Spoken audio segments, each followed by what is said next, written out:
The Nintendo financial results report that the Switch has sold more than 107 million units worldwide. It's quite an impressive number, with Switch sales totaling 23.06 million units. Again, who would have thought that after 5 years it'd be selling this strong still?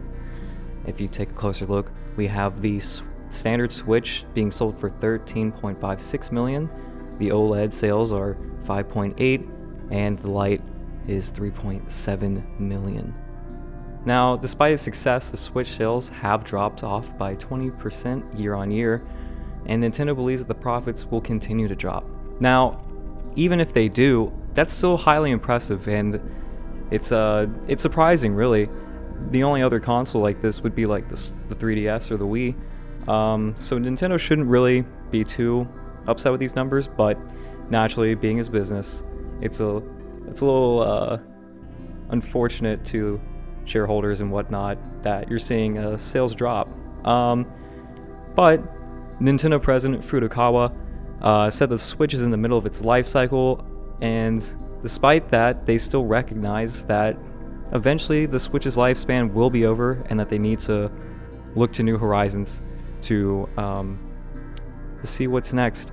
They fear that the shifting from the Switch to the next-gen console is precarious for Nintendo. I mean, if we look at the Wii U, for example, it's a classic example for a reason.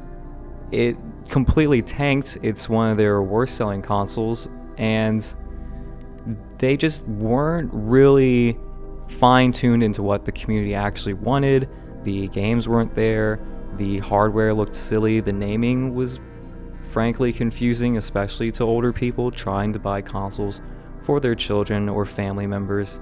And it was overall just a very confusing mess. And so getting back to an equal footing with the, even greater footing than with the Wii, the Switch has a wonderful reputation now, and I think they don't want to meddle in it, which is why it's so fearful to move on from the Switch. In fact, it wouldn't surprise me if they just keep the Switch brands sort of like the Wii and the Wii U, but at the same time, the Wii U part was the thing that confused everybody, so who knows? Either way, they think it's a precarious situation for Nintendo and that they need to move on eventually, but for now, hardware is more of their focus, and that begs the question, do they need a hardware upgrade, or should they go to a next-gen console? Though impressive in 2017, it was still known that the capabilities were limited.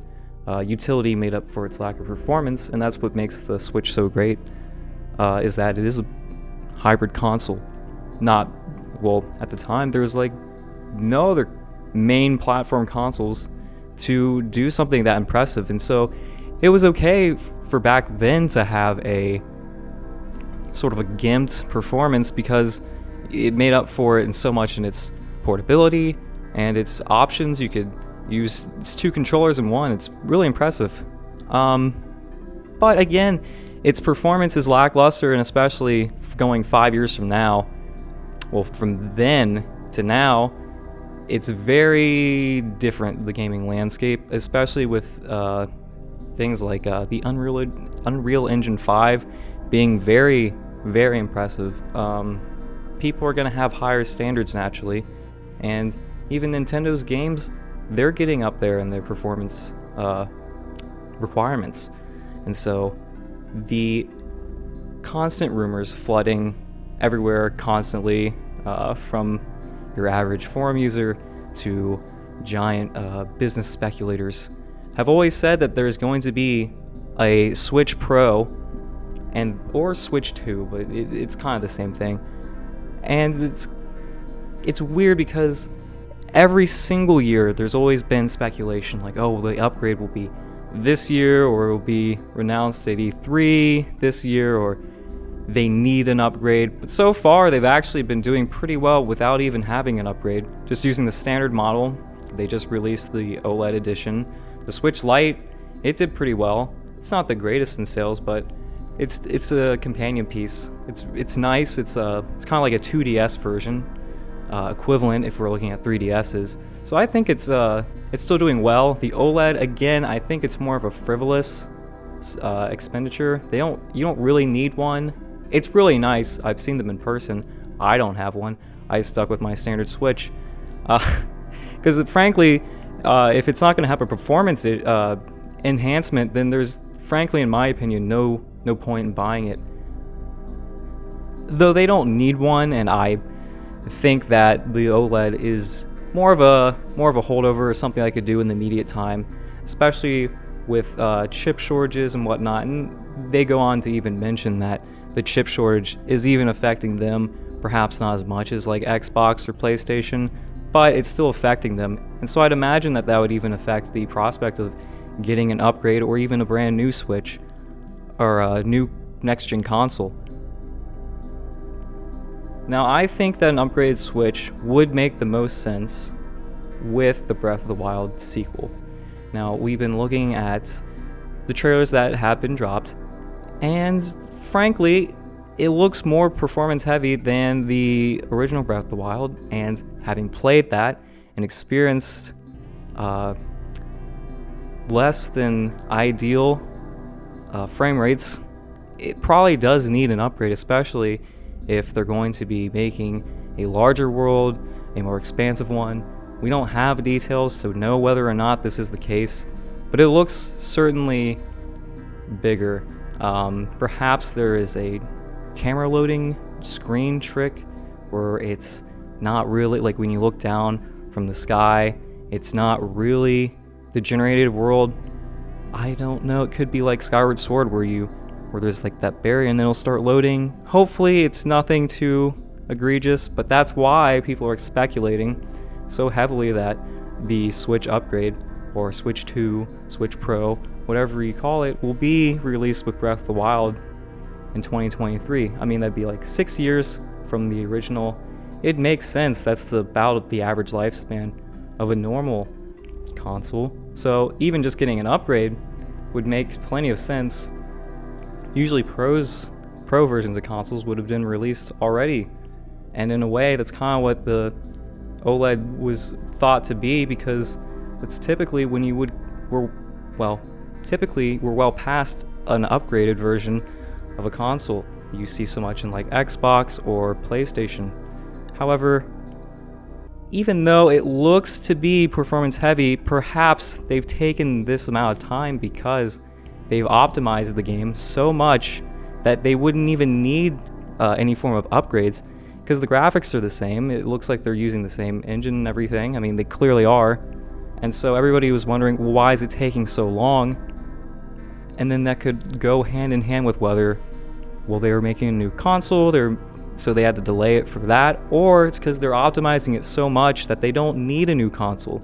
They can just keep having it on the old standard Switch, or maybe they're even doing this, optimizing it so much, so that way, if there is an upgrade, that people don't have to go out and buy an upgraded Switch, a Pro Switch. They could still play it on their standard consoles.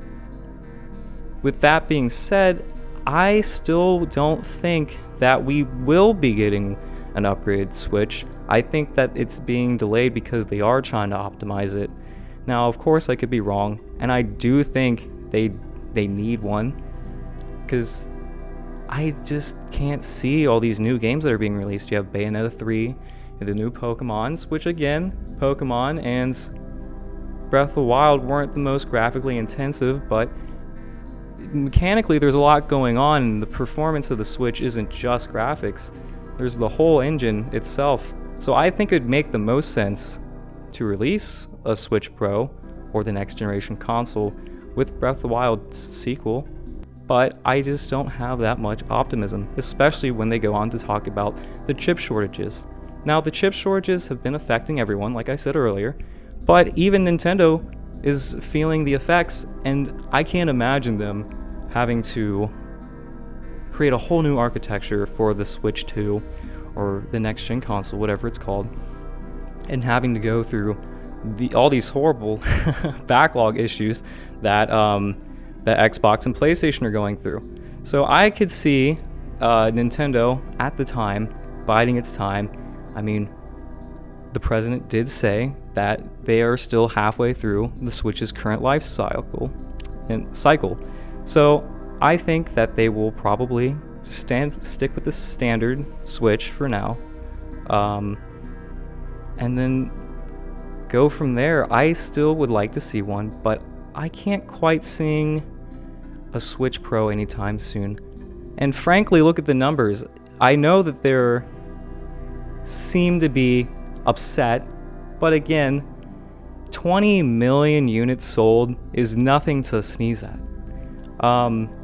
These are impressive numbers, and Nintendo understands that, even if they seem to be indicating a little bit of disappointment. They understand that the unique situations of the pandemic, with the Animal Crossing selling so well, and eventually they're going to be releasing Pokemon again. Pokemon Arceus did really well too. So when they're going to have a main series title, Scarlet and Violet, and Breath of the Wild sequels coming out, Bayonetta 3, most likely Metroid Prime will eventually come out this console generation. These will spike the numbers significantly, and they don't really have to worry too much about a couple of years that were lackluster, because it's still selling incredibly well. And if they stick to the current architecture, the current system, they already know how to produce it. They already have all these chips already taken. They already have their deals set in place. So why would they go out of their way to create instability when they can just focus on the current, and then in a couple years release a next generation console when things seem to be more in order and more in normal again? But this begs the question, does the Switch need an upgrade, or should Nintendo focus on its hardware and its games for the current Switch? Or do you think that Nintendo should focus on a next generation console? Just let me know in the comments below. Tell me your thoughts. I'd love to hear them. Thank you, and this has been Rob signing out.